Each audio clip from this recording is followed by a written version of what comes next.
Good morning.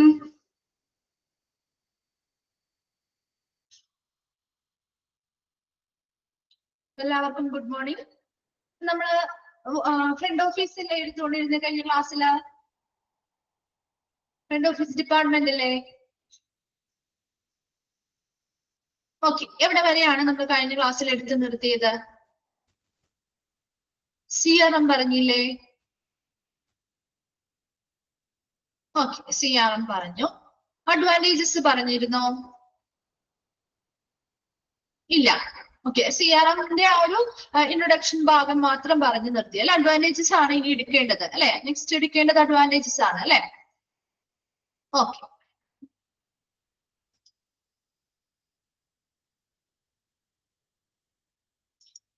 Okay, അതിനു മുൻപായിട്ട് നിങ്ങൾക്ക് ഷെറിന മാം ഏതൊക്കെ ചാപ്റ്റേഴ്സ് ആണ് എടുത്തതെന്നൊന്ന് പറയാമോ? സോളിമിസും ഷെറിന മിസ്സും രണ്ടു കൂട്ടരും എടുത്തു കഴിഞ്ഞ ചാപ്റ്റേഴ്സ്, കംപ്ലീറ്റ് ആയ ചാപ്റ്റേഴ്സ് ഒന്ന് പറയാമോ?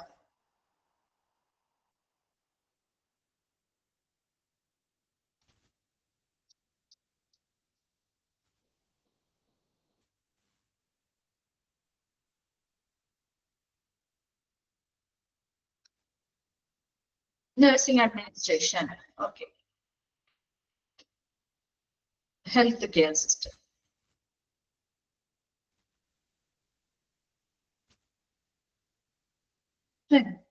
Classification, okay.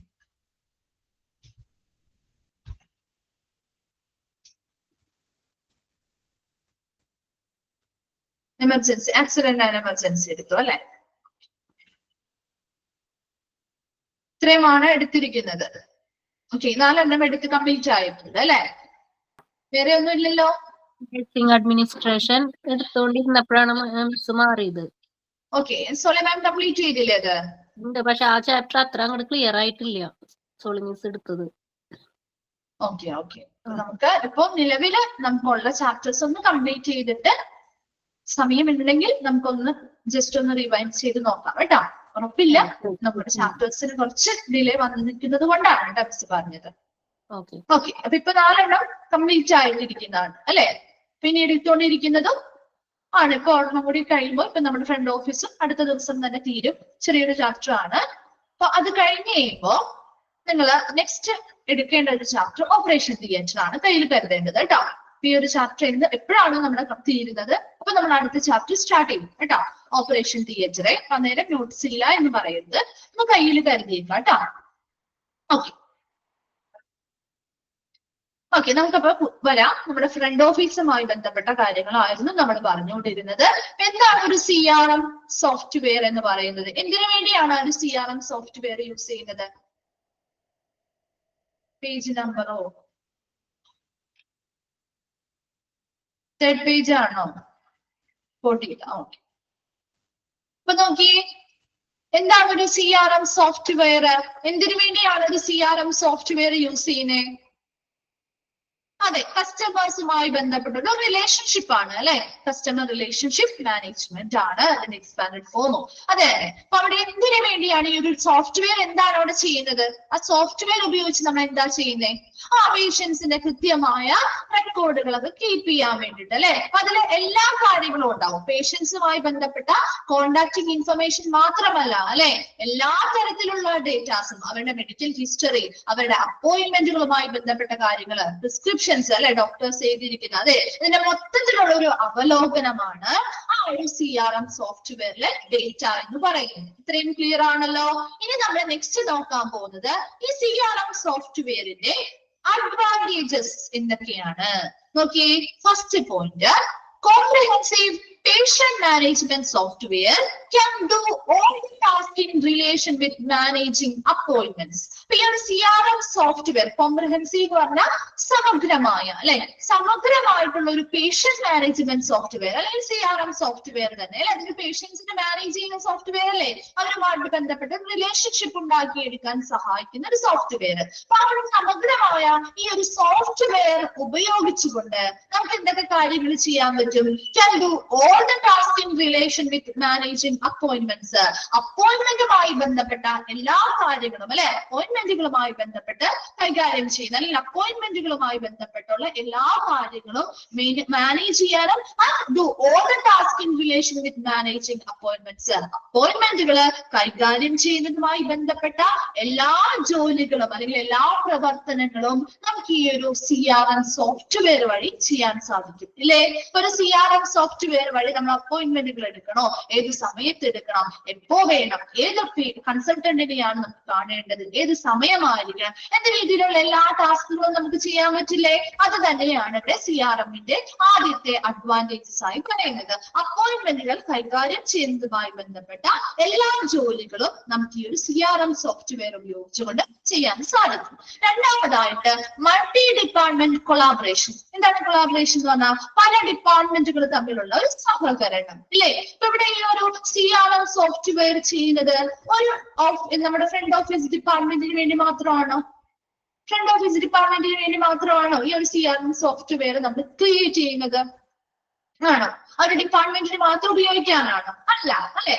ഇവിടെ നോക്കി, A hospital or private practice has many department. ഒരു ഹോസ്പിറ്റൽ ആവാം അല്ലെങ്കിൽ ഒരു പ്രൈവറ്റ് പ്രാക്ടീസ് ആവാം, അവർക്ക് ഒത്തിരി ഡിപ്പാർട്ട്മെന്റുകൾ ഉണ്ടാവും അല്ലെ. ആ ഒത്തിരി ഡിപ്പാർട്ട്മെന്റുകൾ ഉണ്ടാവും. That must work in agreement to provide the best patient experience. അവരെന്ത് ചെയ്യുന്നു? എഗ്രിമെന്റോടുകൂടി അല്ലെങ്കിൽ നല്ല രീതിയിൽ സംയോജിപ്പിച്ച് അല്ലെങ്കിൽ നല്ല രീതിയിൽ സഹകരിച്ചുകൊണ്ടാണ് നല്ല പേഷ്യന്റ് എക്സ്പീരിയൻസ് നൽകുന്നത് അല്ലെ. വരുന്ന ഒരു പേഷ്യന്റിന് നല്ലൊരു എക്സ്പീരിയൻസ്, നല്ല രീതിയിലുള്ള സർവീസ് കൊടുക്കണമെങ്കിൽ ഈ പറയുന്ന എല്ലാ ഡിപ്പാർട്ട്മെന്റുകളും നല്ല രീതിയിൽ സഹകരിച്ചാൽ മാത്രമേ നമുക്കത് സാധിക്കുകയുള്ളൂ അല്ലെ. അപ്പൊ ഇവിടെ ഫ്രണ്ട് ഓഫീസ് ഡിപ്പാർട്ട്മെന്റിൽ നിന്ന് ലഭിക്കുന്ന ഈ CRM സോഫ്റ്റ്വെയറിലെ ഡേറ്റാസ് മറ്റ് ഡിപ്പാർട്ട്മെന്റുകളും ഉപയോഗിക്കുന്നില്ലേ അല്ലെ? മറ്റ് ഡിപ്പാർട്ട്മെന്റുകളും ആ പേഷ്യൻസിന്റെ വിവരങ്ങൾ ഉപയോഗിച്ച് അവർക്ക് ആവശ്യമായിട്ടുള്ള സർവീസുകൾ കൊടുക്കുകയും അതിലൂടെ പേഷ്യൻസിന്റെ എക്സ്പീരിയൻസ് വർദ്ധിപ്പിക്കാനും സാധിക്കുന്നുണ്ട്. ക്ലിയർ ആയോ? സെക്കൻഡ് പോയിന്റ് എന്താണുള്ളത്? അഡ്വാൻറ്റേജസില് ഫസ്റ്റ് പോയിന്റ് എന്താണ് പറയുന്നത്? ഈ ഒരു CRM സോഫ്റ്റ്വെയർ ഉപയോഗിച്ചുകൊണ്ട് നമുക്ക് എന്ത് ചെയ്യാൻ പറ്റും? അപ്പോയിന്റ്മെന്റുകളുമായി ബന്ധപ്പെട്ട് അല്ലെ, അപ്പോയിന്റ്മെന്റുകൾ കൈകാര്യം ചെയ്യുന്നതുമായി ബന്ധപ്പെട്ടുള്ള എല്ലാ ജോലികളും നമുക്ക് ഈ ഒരു CRM സോഫ്റ്റ്വെയർ ഉപയോഗിച്ചുകൊണ്ട് ചെയ്യാൻ സാധിക്കും. രണ്ടാമതായി പറഞ്ഞത് പല ഡിപ്പാർട്ട്മെന്റുകളെയും തമ്മിൽ സഹകരിക്കാനായിട്ട് അല്ലെ, സഹകരിച്ച് മുന്നോട്ട് കൊണ്ടുപോകാനായിട്ട് ഈ ഒരു CRM സോഫ്റ്റ്വെയറിലൂടെ സാധിക്കുന്നു.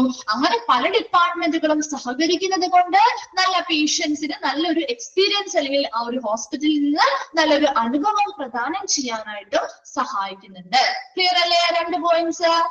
Then third one ആണ് CRM system can also collect and organize reports that will be beneficial is a healthcare organization. ഇനി ഈ ഒരു ഹെൽത്ത് കെയർ ഓർഗനൈസേഷൻ ഒരു ഹോസ്പിറ്റൽ പോലെയുള്ള ഒരു സ്ഥാപനത്തില് നേട്ടമുണ്ടാകുന്ന രീതിയിൽ, ബെനിഫിഷ്യൽ ആവുന്ന രീതിയിൽ, നേട്ടമുണ്ടാകുന്ന രീതിയിലുള്ള ഇൻഫർമേഷൻസ് കളക്ട് ചെയ്യുക, ഓർഗനൈസ് റിപ്പോർട്ടുകൾ ഓർഗനൈസ് ചെയ്യുക അല്ലെങ്കിൽ സംഘടിപ്പിക്കുക.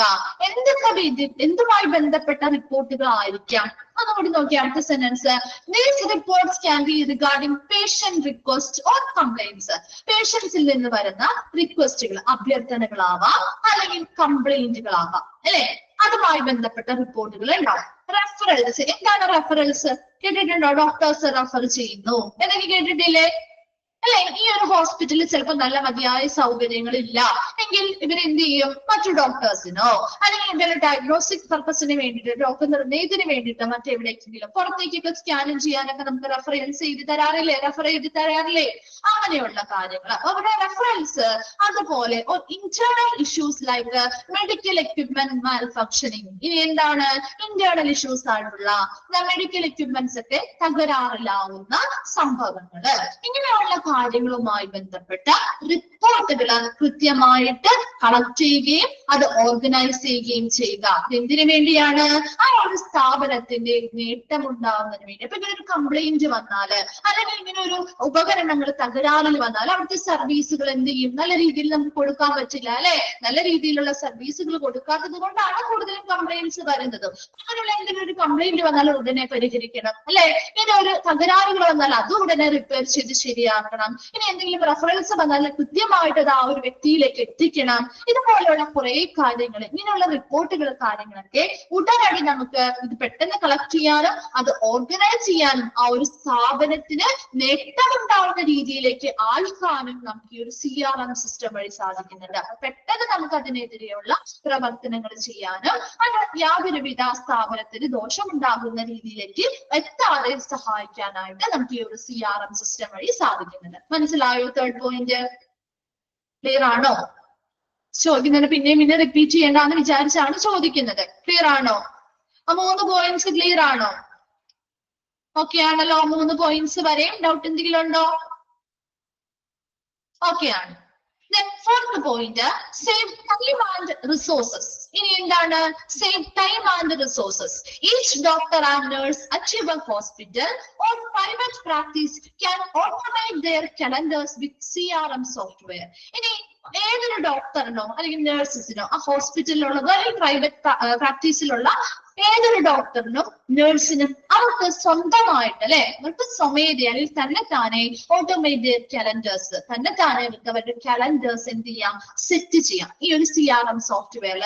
നമ്മള് അപ്പോയിന്റ്മെന്റുകളൊക്കെ എടുക്കുന്ന സമയത്ത് ചില ഡോക്ടേഴ്സ് ഒക്കെ എന്ത് ചെയ്യും? അന്നത്തെ ദിവസം അവൈലബിൾ അല്ല അല്ലെ, ഇത്ര സമയം മുതൽ ഇത്ര സമയം വരെ ആയിരിക്കും ഉണ്ടായിരിക്കുക എന്നൊക്കെ കാണാറില്ലേ?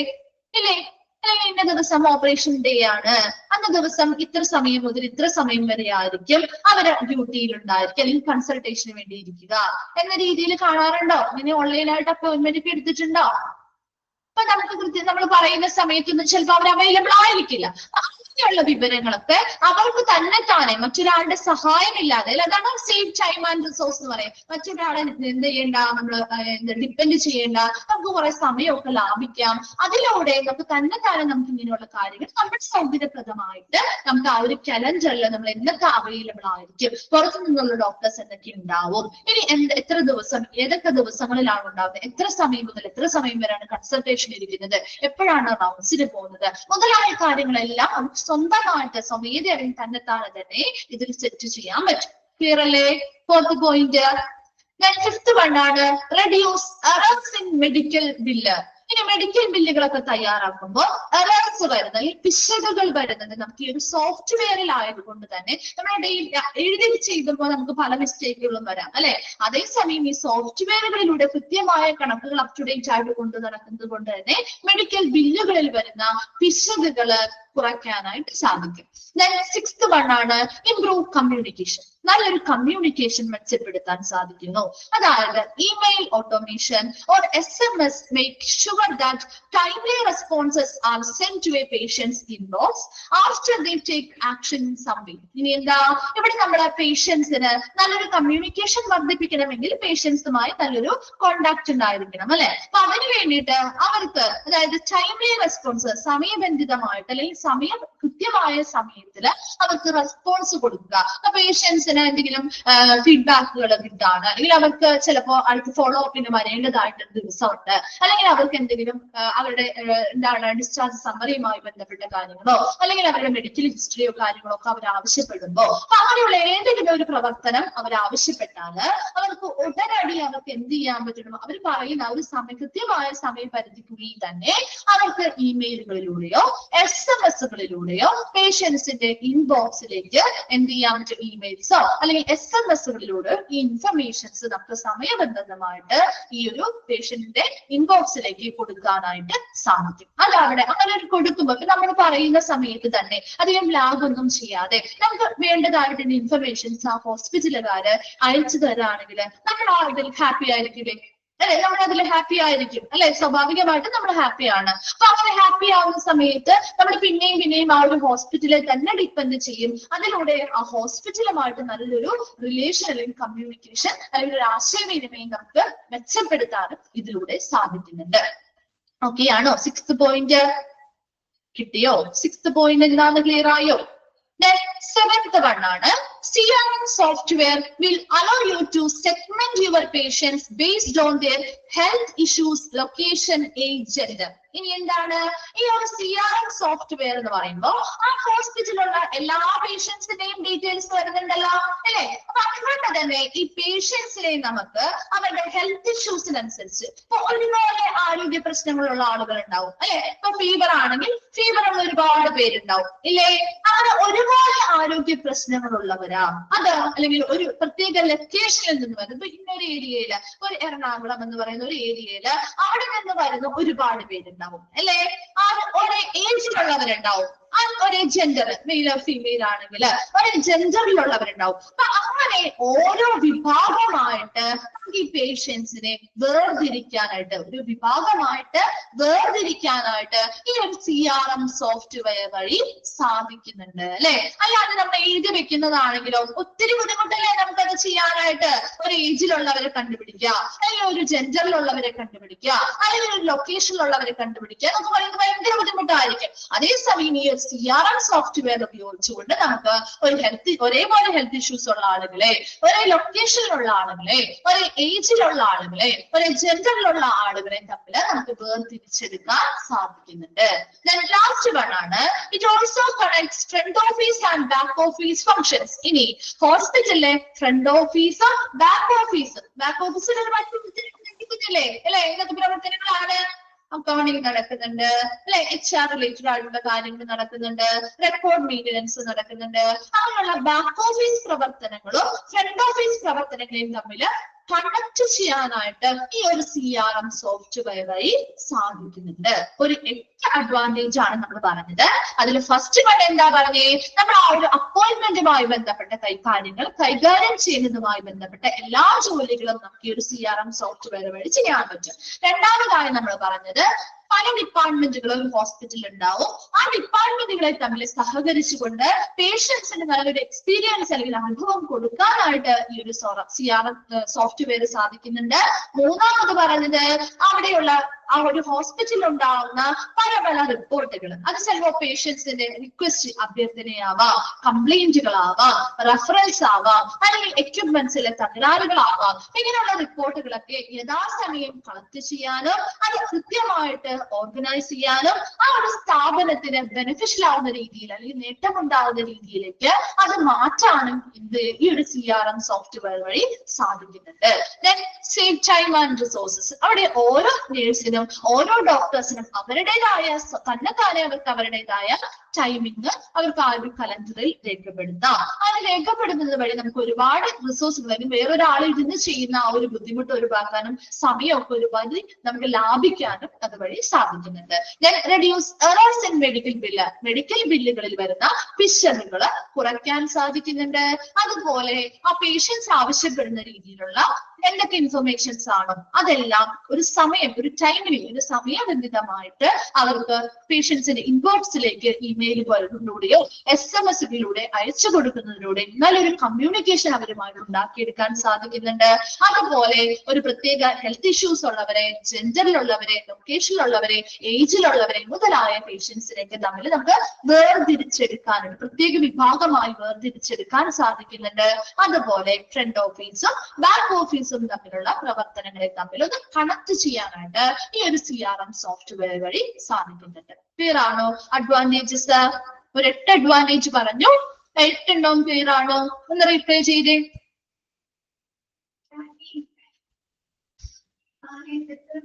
ഓക്കെ ആണ്. ഓക്കെ, ഇനി നെക്സ്റ്റ് നമുക്ക് ഒരു ചെറിയ CRM സോഫ്റ്റ്വെയറിന്റെ ഒരു സാമ്പിൾ ആണ് കാണിച്ചിരിക്കുന്നത്. പിക്ചർ കാണാൻ പറ്റുന്നുണ്ടോ? കുറച്ചും കൂടി എല്ലാം ചെയ്തിട്ടുണ്ട് മിസ്. കാണാൻ പറ്റുന്നുണ്ടോ ഇപ്പോ? ഓക്കെ, നോക്കിയേ, ഇതൊരു CRM സോഫ്റ്റ്വെയർ മെഡിക്കേഷൻ ഹിസ്റ്ററി ആണ് കേട്ടോ.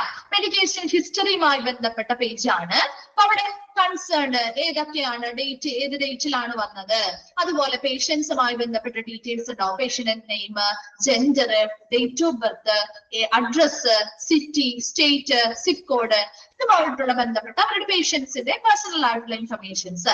പിന്നെ മെഡിക്കേഷൻസ്, എന്തൊക്കെ മരുന്നുകളാണ് അവർക്ക് പ്രിസ്ക്രൈബ് ചെയ്തിരിക്കുന്നത്, ഡോക്ടേഴ്സ് ചെയ്തിരിക്കുന്നത്, എന്തൊക്കെ കാര്യങ്ങളാണ് അവർക്ക് ഡയഗ്നോസ് ചെയ്തിരിക്കുന്നത് എന്നുമായി ബന്ധപ്പെട്ട കാര്യങ്ങളൊക്കെ ഉണ്ടാവും. അതുപോലെ ഏതൊക്കെ മെഡിക്കേഷൻസ് ഏതൊക്കെയാണ് കൊടുത്തത്, പ്രിസ്ക്രൈബർ ആരാണ്, ഏത് ഡോക്ടറാണ് അത് പ്രിസ്ക്രൈബ് ചെയ്തത്, അതുപോലെ ലാസ്റ്റ് വന്നിരിക്കുന്ന ഡേറ്റ്, ഏത് ദിവസം ആണ് ആദ്യം വന്ന ദിവസം, നമ്മൾ രജിസ്റ്റർ ചെയ്ത ദിവസം മുതൽ ഏത് ദിവസം വരെയാണ് ലാസ്റ്റ് വന്നു പോയിരിക്കുന്ന ദിവസം ഏതാണ്, ഇനി ഏതൊക്കെ ദിവസങ്ങളിലെ മെഡിക്കൽ ഹിസ്റ്ററി ആണോ നമുക്ക് വേണ്ടത് അതും നമുക്കിവിടെ ആ ഡേറ്റ് സെറ്റ് ചെയ്ത് കൊടുത്താൽ കിട്ടും കേട്ടോ. അതാണ് പേഷ്യൻസിന്റെ മെഡിക്കേഷൻ ഹിസ്റ്ററിയുമായി ബന്ധപ്പെട്ടുള്ള CRM സോഫ്റ്റ്വെയറിന്റെ ഒരു സാമ്പിൾ ആണ് കാണിച്ചത്. ഓക്കെ ആണല്ലോ പിക്ചർ? ജസ്റ്റ് നിങ്ങൾക്ക് മനസ്സിലാവാൻ വേണ്ടിയിട്ട് കാണിച്ചിരിക്കുന്നതാണ്. അതിന് ചോദ്യം ചോദിക്കാറില്ല കേട്ടോ. ഓക്കെ അല്ലേ? നെക്സ്റ്റ് വരുന്നത് അപ്പോയിന്റ്മെന്റുമായി ബന്ധപ്പെട്ട ഒരു പേജ് ആണ്. അപ്പൊ അവിടെ അപ്പോയിന്റ്മെന്റുമായി ബന്ധപ്പെട്ട ഡീറ്റെയിൽസ്, അതായത് മെമ്പർഷിപ്പ് ആയിട്ട്, ഇപ്പൊ നമ്മൾ ഓരോ ഹോസ്പിറ്റലിൽ ചെല്ലുമ്പോൾ നമ്മൾ ആദ്യമായിട്ട് രജിസ്റ്റർ ചെയ്യുന്ന സമയത്ത് നമുക്ക് ഒരു യൂണിക് ആയിട്ടൊരു ID കാർഡ് തരില്ലേ, ഒരു യൂണിക് നമ്പർ ഉള്ളത്. അത് തന്നെ ആ ഒരു മെമ്പർഷിപ്പ് ID, നമ്മൾ ഓരോരുത്തരുടെയും വ്യക്തികളെ ഇൻഡിവിജ്വൽ ആയിട്ട് തിരിച്ചറിയാനുള്ള ഒരു യൂണിക് ID നമ്പർ ഉണ്ടാവും. ആ ഒരു നമ്പർ, മെമ്പർഷിപ്പ് ID നമ്പർ എത്രയാണെന്ന് അടിച്ചു കൊടുക്കുക, ആ ഒരു പേഷ്യന്റിന്റെ പേര് അടിച്ചു കൊടുക്കുക, ഡേറ്റ്, ഏത് ദിവസത്തേക്കാണ് നമുക്ക് അപ്പോയിന്റ്മെന്റ് വേണ്ടത്, ഏത് സമയത്തേക്കാണ്, ഏത് ടൈപ്പ് ഓഫ് സർവീസ് ആണ് വേണ്ടത്. ഇപ്പൊ ഇവിടെ ന്യൂട്രീഷൻ കൗൺസിലിംഗ് ആണ്, അല്ലെങ്കിൽ എന്തെങ്കിലും ഡിപ്പാർട്ട്മെന്റുകളിലേക്കാണോ, അല്ലെങ്കിൽ ഒരു ഫിസിഷ്യനെ കൺസൾട്ട് ചെയ്യാനാണോ, ഏതാണോ അത് ചെയ്യുക, സെലക്ട് ചെയ്ത് കൊടുക്കുക. അതിനുശേഷം സേവ് ചെയ്ത് കഴിഞ്ഞാൽ അടുത്ത പ്രൊസീജിയറിലേക്ക് വരും കേട്ടോ. അപ്പൊ അതാണ് അപ്പോയിന്റ്മെന്റുമായി ബന്ധപ്പെട്ടുള്ള ഒരു പേജ് ആണ്, ഒരു സാമ്പിൾ കാണിച്ചിരിക്കുന്നതാണ്. ക്ലിയർ അല്ലേ? രണ്ട് പിക്ചേഴ്സും ഓക്കെ ആണോ? നെക്സ്റ്റ് ഭാഗത്തേക്ക് പോയിക്കോട്ടെ. ഓക്കെ, നെക്സ്റ്റ് വരുന്നത് vital functions of the front office. Front ഓഫീസിന്റെ വൈറ്റൽ ഫങ്ഷൻസ് അല്ലെങ്കിൽ ഏറ്റവും സുപ്രധാന പ്രവർത്തനങ്ങൾ എന്തൊക്കെയാണ്? ഓക്കെ, ഒരു 5 പോയിന്റ്സ് പറയുന്നുള്ളൂ.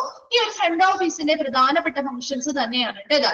Okay, to identify and analyse ചോദിക്കാട്ടോ ഒരു ഭാഗം, അതായത് അഡ്വാൻറ്റേജും ചോദിക്കാട്ടോ. അതിൽ അഡ്വാൻറ്റേജസിൽ ഉൾപ്പെട്ടിട്ടുള്ളവ ഏതാ, ഒരു CRM സോഫ്റ്റ്വെയറിന്റെ അഡ്വാൻറ്റേജിൽ ഉൾപ്പെട്ടിട്ടുള്ളവ ഏതാണ്, അല്ലാതെ ഉൾപ്പെടാത്തവ ഏതാണ് എന്ന രീതിയിലുള്ള ക്വസ്റ്റ്യൻസ് ആണ് ഇങ്ങനെയുള്ള പോയിന്റ് വൈസ് വരുമ്പോൾ നിങ്ങൾ പ്രതീക്ഷിക്കേണ്ടത് കേട്ടോ. അതുപോലെ വൈറ്റൽ ഫങ്ഷൻസ്, ഫ്രണ്ട് ഓഫീസിന്റെ വൈറ്റൽ ഫങ്ഷൻസിൽ ഉൾപ്പെട്ടിട്ടുള്ളവ ഏതാണ്, അല്ലെങ്കിൽ ഉൾപ്പെടാത്തത് ഏതാണ് എന്ന രീതിയിൽ ചോദ്യം വരാം കേട്ടോ. അപ്പൊ നമ്മളൊന്ന് മനസ്സിലാക്കി വെച്ചാൽ മതി, ഒരു ഫ്രണ്ട് ഓഫീസുമായി ബന്ധപ്പെട്ട് ഒന്ന് മനസ്സിലാക്കി വെച്ചാൽ നിങ്ങൾക്ക് എഴുതാൻ പറ്റും കേട്ടോ. Okay, first point, to identify and analyse customer needs and problem അല്ലെ. വേറെ ഫ്രണ്ട് ഓഫീസിലേക്ക് വരുന്ന ഒരു കസ്റ്റമർ, അല്ലെങ്കിൽ ഒരു ഉപഭോക്താവ്, അവരുടെ പ്രോബ്ലംസ് അല്ലെ, അവരുടെ ആവശ്യകതകൾ എന്താണ്, അവരുമായി ബന്ധപ്പെട്ട് അവർക്ക് എന്തൊക്കെയാണ് പ്രശ്നങ്ങളുള്ളത് മുതലായ കാര്യങ്ങളൊക്കെ ഐഡന്റിഫൈ ചെയ്യുക, കണ്ടെത്തുകയും അത് അനലൈസ് ചെയ്യുക, വിശകലനം ചെയ്യുകയും ചെയ്യുക. എന്താണ്? To identify and analyse customer needs and problems. അവിടെ വരുന്ന കസ്റ്റമേഴ്സ് എന്ന് പറഞ്ഞ പേഷ്യൻസ് ആണ് അല്ലെ. അപ്പൊ കസ്റ്റമേഴ്സ് അല്ലെങ്കിൽ പേഷ്യൻസിന്റെ ഒക്കെ ആവശ്യകതകൾ എന്താണ്, അവരുടെ പ്രോബ്ലം എന്താണ്. ചിലപ്പോ ആദ്യമായിട്ട് വരുന്ന ഒരു വ്യക്തിക്കാണെങ്കിൽ അവിടെ ഏതൊക്കെ ഡിപ്പാർട്ട്മെന്റുകൾ ഉണ്ട്, ഏതൊക്കെ ഡോക്ടേഴ്സ്, ഏതൊക്കെ സമയത്താണെന്ന് അറിയില്ല. അതിൽ ഉള്ളതിൽ തന്നെ ഏറ്റവും നല്ല രീതിയിൽ നമ്മുടെ പ്രോബ്ലം ട്രീറ്റ് ചെയ്യാൻ പറ്റുന്ന ആള് ഏതായിരിക്കണം എന്നറിയില്ല അല്ലെ. നമ്മൾ ചെല്ലപ്പോ ചോദിക്കാറില്ലേ, രജിസ്റ്റർ ചെയ്യുന്ന സമയത്ത് ഏത് ഡോക്ടറെ കാണുന്ന അവർ ചോദിക്കുമ്പോൾ നമ്മൾ ചോദിക്കാറില്ലേ, ഏത് ഡോക്ടറാണ്, എനിക്ക് ഇന്നതാണ് പ്രോബ്ലം, ഏത് ഡോക്ടറെയാണ് കണ്ടാൽ നല്ലത് എന്ന് ചോദിക്കാറുണ്ടോ? നിങ്ങൾ ആരെങ്കിലും ചോദിച്ചിട്ടുണ്ടോ അങ്ങനെ? അല്ല, നമുക്ക് അറിയാത്തതായിരിക്കും. ചിലപ്പോൾ പുതിയതായിട്ടൊരു ഹോസ്പിറ്റലിൽ ചെല്ലുമ്പോൾ നമ്മൾ ചോദിക്കില്ലേ, എനിക്കറിയില്ല ഇവിടെ ഏത് ഡോക്ടറാണ് നല്ലതെന്നുള്ളത്, ഏറ്റവും നല്ലത് എനിക്ക് ബെറ്റർ ആയിട്ട് ചെയ്യാൻ പറ്റുന്നത് ഏത് ഡോക്ടറാ എന്ന് ചോദിക്കാറില്ലേ? അപ്പൊ അതുപോലെ ഇവിടെ ആ വരുന്ന വ്യക്തികളുടെ ആവശ്യകതകൾ എന്താണ്, അവരുടെ പ്രോബ്ലം എന്താണ് എന്ന് കണ്ടെത്തുകയും അത് അനലൈസ് ചെയ്യുക, അത് വിശകലനം ചെയ്യുകയും ചെയ്യുക. ഇതാണ് ഒന്നാമത്തെ വൈറ്റൽ ഫംഗ്ഷൻ എന്ന് പറയുന്നത്. രണ്ടാമത്തെ vital function, recognise the most common reason for customer complaints. കസ്റ്റമേഴ്സിന്റെ കംപ്ലൈന്റ്സ് അല്ലെങ്കിൽ പരാതികൾ വരാനുള്ള ഏറ്റവും കോമൺ ആയിട്ടുള്ള കാരണങ്ങൾ എന്താണ് അത് കണ്ടെത്തുക. Recognise the most common reasons for customer complaints. Customers കൂടുതലും ചിലപ്പോൾ പരാതിപ്പെടുന്നുണ്ടെങ്കിൽ അങ്ങനെ കസ്റ്റമേഴ്സിന്റെ ആ ഒരു പരാതി വരാനുണ്ടായിട്ടുള്ള പ്രധാന അല്ലെങ്കിൽ കോമൺ ആയിട്ടുള്ള കുറച്ച് കാരണങ്ങൾ ഉണ്ടാവുമല്ലോ.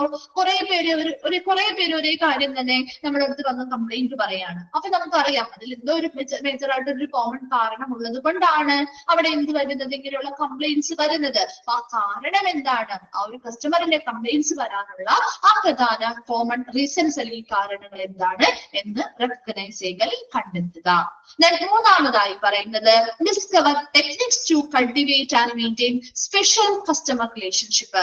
നല്ലൊരു സ്പെഷ്യൽ കസ്റ്റമർ റിലേഷൻഷിപ്പ്, നല്ല രീതിയിൽ അവിടെ കസ്റ്റമേഴ്സുമായിട്ട് നല്ലൊരു പ്രത്യേക ഒരു ബന്ധം ഉണ്ടാക്കിയെടുക്കുന്നത്. അത് കൾട്ടിവേറ്റ് ചെയ്യുക എന്ന് പറഞ്ഞാൽ വളർത്തിയെടുക്കുക. അപ്പൊ നല്ലൊരു ബന്ധം വളർത്തിയെടുക്കുക, അത് നിലനിർത്തുന്നതിന് വേണ്ടിയുള്ള ടെക്നിക്കുകള് ഡിസ്കവർ ചെയ്യുക അല്ലെങ്കിൽ കണ്ടെത്തുക.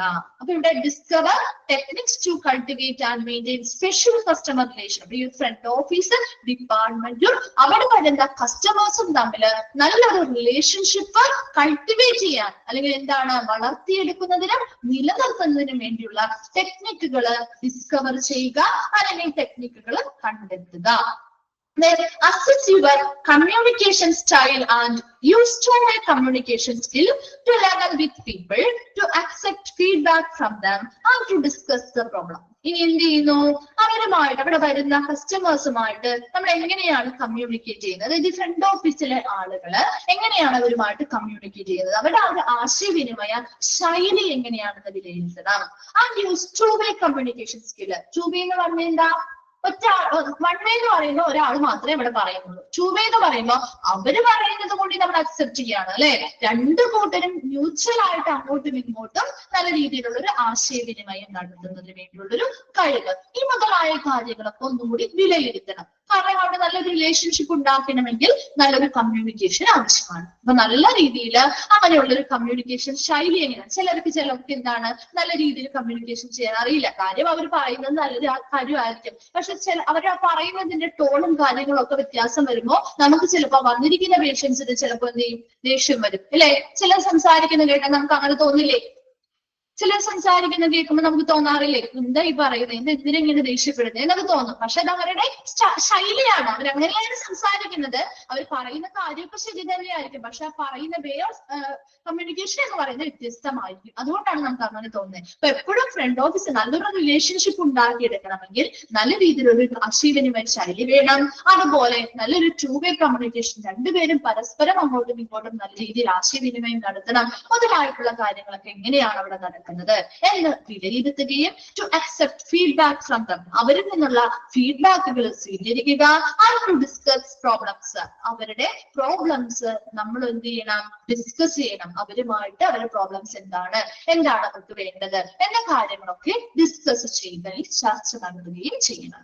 Last point, identify specific problems in your customer service programme and apply treatment. ഇനി എന്താ, identify specific problems in your customer service programme. ആ ഒരു ഫ്രണ്ട് ഓഫീസിന്റെ കസ്റ്റമർ സർവീസ് പ്രോഗ്രാമുമായി ബന്ധപ്പെട്ടുള്ള സ്പെസിഫിക് പ്രോബ്ലംസോ കാര്യങ്ങളോ ഉണ്ടെങ്കിൽ അത് കണ്ടെത്തണം. കാരണം ആ ഫ്രണ്ട് ഓഫീസാണ് ഏറ്റവും, നമ്മൾ പറഞ്ഞു ആദ്യം നമ്മൾ ചെല്ലുന്ന ഇടമാണ്. അപ്പൊ അവിടെ നിന്ന് നമ്മൾ തുടങ്ങുന്ന ബേസ് എന്ന് പറയുന്നത് അവിടെയാണ്. അപ്പൊ അവർ കൊടുക്കുന്ന സർവീസുമായി ബന്ധപ്പെട്ട് എന്തെങ്കിലും പ്രോബ്ലംസോ കാര്യങ്ങളോ ഉണ്ടായിട്ടുണ്ടെങ്കിൽ അത് കണ്ടെത്തുകയും ആ അപ്ലൈ ട്രീറ്റ്മെന്റ്. ഇവിടെ ട്രീറ്റ്മെന്റ് അപ്ലൈ ചെയ്യാന്ന് വെച്ചാൽ എന്താ ഉദ്ദേശിക്കുന്നത്, ഇവിടെ ഒരു കസ്റ്റമർ സർവീസിന്റെ കംപ്ലൈന്റുകൾക്ക് ട്രീറ്റ്മെന്റ് കൊടുക്കുന്ന എന്താണ് ഇവിടുത്തെ ട്രീറ്റ്മെന്റ് എന്ന് ഉദ്ദേശിക്കുന്നത്?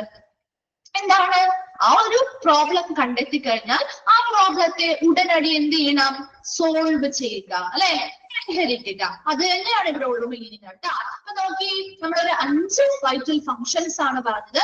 ഒന്നുകൂടി പറയാം, കിട്ടാത്തവരുണ്ടെങ്കിൽ ഒന്ന് ശ്രദ്ധിക്കാം കേട്ടോ. ഫസ്റ്റ് വൺ പറഞ്ഞത് കസ്റ്റമേഴ്സിനെ, വരുന്ന ഓരോ കസ്റ്റമേഴ്സിന്റെയും ആവശ്യകതകളും അവരുടെ പ്രശ്നങ്ങൾ എന്താണ് മുതലായ കാര്യങ്ങളെല്ലാം കൃത്യമായിട്ട് കണ്ടെത്തുകയും അത് വിശകലനം ചെയ്യുകയും ചെയ്യണം. രണ്ടാമതായി പറഞ്ഞത് അവിടെ കസ്റ്റമേഴ്സിൽ നിന്ന് വരുന്ന കംപ്ലൈന്റ്സ് അല്ലെങ്കിൽ പരാതികൾ അല്ലെ, അതെങ്ങനെയാണ് ആ പരാതി വരാനായിട്ടുള്ള കോമൺ ആയിട്ടുള്ള കാരണങ്ങൾ എന്താണ് എന്ന് കണ്ടെത്തുക.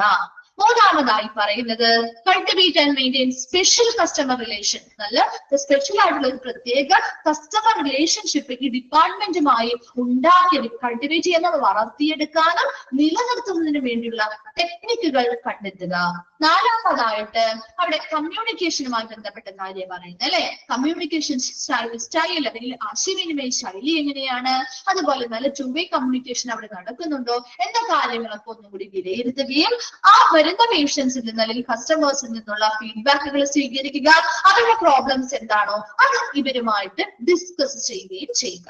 Then last point, അവിടെ കസ്റ്റമേഴ്സ് ഈ ഒരു ഡിപ്പാർട്ട്മെന്റ് കൊടുക്കുന്ന കസ്റ്റമർ സർവീസ് പ്രോഗ്രാമുമായി ബന്ധപ്പെട്ട് ചില സ്പെസിഫിക് പ്രോബ്ലംസ് ഫേസ് ചെയ്യേണ്ടി വന്നാൽ ആ പ്രോബ്ലം എന്താണെന്ന് കണ്ടെത്തുകയും അപ്ലൈ ട്രീറ്റ്മെന്റ് ആവശ്യമായിട്ടുള്ള പരിഹാര മാർഗങ്ങൾ അല്ലെങ്കിൽ സൊല്യൂഷൻസ് കണ്ടെത്തുകയും ചെയ്യുക. ക്ലിയർ ആണോ? Vital functions of the front officer okay ആണോ? ഓക്കെ. നെക്സ്റ്റ് വരുന്നത് functions of front office hospital. അതായത് ഇതിൽ പറയാൻ പോകുന്നത് ഫ്രണ്ട് ഓഫീസിലെ പ്രധാന പ്രവർത്തന ഏരിയാസ് അല്ലെങ്കിൽ പ്രവർത്തനങ്ങൾ എന്തൊക്കെയാണ്. നമുക്കറിയാം ഓരോ ഏരിയാസ് ആയിട്ട് തിരിച്ചൊക്കെയാണ് അവിടുത്തെ പ്രവർത്തനങ്ങൾ നടത്തുന്നത് അല്ലെ. അതെന്തൊക്കെയാണ്? ഒരു ഹോസ്പിറ്റലിലെ ഫ്രണ്ട് ഓഫീസ് ചെല്ലുമ്പോൾ നമ്മൾ എന്തൊക്കെ കാര്യങ്ങളാണ് ചെയ്യാൻ പോകുന്നത് എന്ന കാര്യങ്ങളാണ് ഇനി പറയാൻ പോകുന്നത്. നമുക്കറിയാവുന്ന കാര്യങ്ങളാണ് കേട്ടോ. ഫസ്റ്റ് വൺ ആണ് രജിസ്ട്രേഷൻ. നമ്മൾ രജിസ്ട്രേഷൻ ചെയ്യാൻ വേണ്ടി ഫ്രണ്ട് ഓഫീസിലല്ലേ പോകുന്നേ. ആദ്യമായിട്ടൊരു ഹോസ്പിറ്റലിലേക്ക് വരുന്ന സമയത്ത് നമ്മൾ രജിസ്ട്രേഷൻ ചെയ്യാൻ വേണ്ടി ഫ്രണ്ട് ഓഫീസിലേക്ക് വരും അല്ലെ. The patient or guest coming for treatment or willing to show a consultant. അപ്പൊ ഈ രജിസ്ട്രേഷൻ ചെയ്യുന്നതിന് വേണ്ടി വരുന്ന ആളുകൾ എന്തിനായിരിക്കും? ഒന്നില്ലെങ്കിൽ ഒരു രോഗിയോ അല്ലെങ്കിൽ അവിടേക്ക് വരുന്ന ഗസ്റ്റ് അല്ലെങ്കിൽ അതിഥിയോ ആയിരിക്കും അല്ലെ. ഒന്നില്ലെങ്കിൽ അവരൊരു ട്രീറ്റ്മെന്റിന് വേണ്ടി ഒരു ചികിത്സയ്ക്കായിട്ട് വരുന്നതാവാം, അല്ലെങ്കിൽ ഒരു കൺസൾട്ടേഷൻ ഒരു ഡോക്ടറെ കൺസൾട്ടേഷൻ കൺസൾട്ട് ചെയ്യുന്നതിന് വേണ്ടിയിട്ടോ അവർ വരുന്ന ആളുകളെ നമ്മൾ വിടുന്നത് എവിടേക്കാണ്? രജിസ്ട്രേഷനിലേക്കാണ് അല്ലെ. അപ്പൊ അതാണ് രജിസ്ട്രേഷൻ ഏരിയ എന്ന് പറയുന്നത്. രജിസ്റ്ററിംഗ് ഗസ്റ്റ്, ഈ വരുന്ന പേഷ്യന്റിനെ അല്ലെങ്കിൽ ഗസ്റ്റുകളെ നമ്മൾ എന്ത് ചെയ്യുന്നു? രജിസ്റ്റർ ചെയ്യും. നമ്മൾ രജിസ്റ്റർ ചെയ്യാറുണ്ടോ? നിങ്ങൾ ചെയ്യാറില്ലേ? ഹോസ്പിറ്റലിൽ പോകുമ്പോ രജിസ്ട്രേഷൻ ചെയ്യാറില്ലേ അല്ലെ.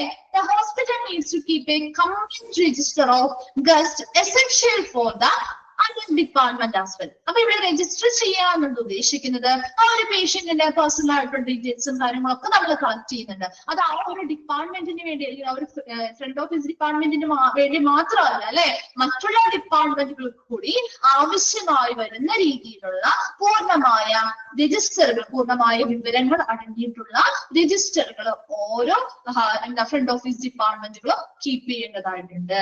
അപ്പൊ അതിൽ എന്തൊക്കെ കാര്യങ്ങളാണ് രജിസ്റ്റർ ചെയ്യുന്ന സമയത്ത് പറയുന്നത്? ഒരു മെഡിക്കൽ റെക്കോർഡ് ക്രിയേറ്റ് ചെയ്യാണ് നമ്മുടെ പേരിൽ അല്ലെ. ഒരു റെക്കോർഡ് ക്രിയേറ്റ് ചെയ്യാൻ അവിടെ ചെയ്യുന്നത്. അഡ്മിഷൻസ്, ഇപ്പൊ ചില ആളുകൾ വരുന്നവര് എന്ത് ചെയ്യും? അഡ്മിഷൻ അവിടെ സ്റ്റേ ചെയ്യാനായിട്ട് അല്ലെ അഡ്മിറ്റ് ആവുന്നവരുണ്ടാവും ഇല്ലേ. ഡോക്ടറെ കൺസൾട്ട് ചെയ്ത് അഡ്മിറ്റ് ആവുന്നവരെ നമ്മൾ ഈ ഒരു വിഭാഗത്തിൽ നിന്നല്ലേ കൊണ്ടുപോകുന്നത്? ആണോ? അഡ്മിറ്റ് ആയി കഴിഞ്ഞാൽ കുറച്ച് പ്രൊസീജിയറും കാര്യങ്ങളും ഒക്കെ ഉണ്ടാവും അല്ലെ. അപ്പൊ അഡ്മിറ്റ് ആയി അവിടെ അഡ്മിഷൻ എടുക്കുന്നതുമായി ബന്ധപ്പെട്ട കാര്യങ്ങൾ ചെയ്തു കൊടുക്കുന്നുണ്ട്. ചിലർക്ക് ഡിസ്ചാർജ് കാര്യങ്ങളുമായി ബന്ധപ്പെട്ട കാര്യങ്ങളിൽ ബില്ലിങ്ങുമായി ബന്ധപ്പെട്ട കാര്യങ്ങൾ ചെയ്തു കൊടുക്കുന്നുണ്ട് ഇല്ലേ.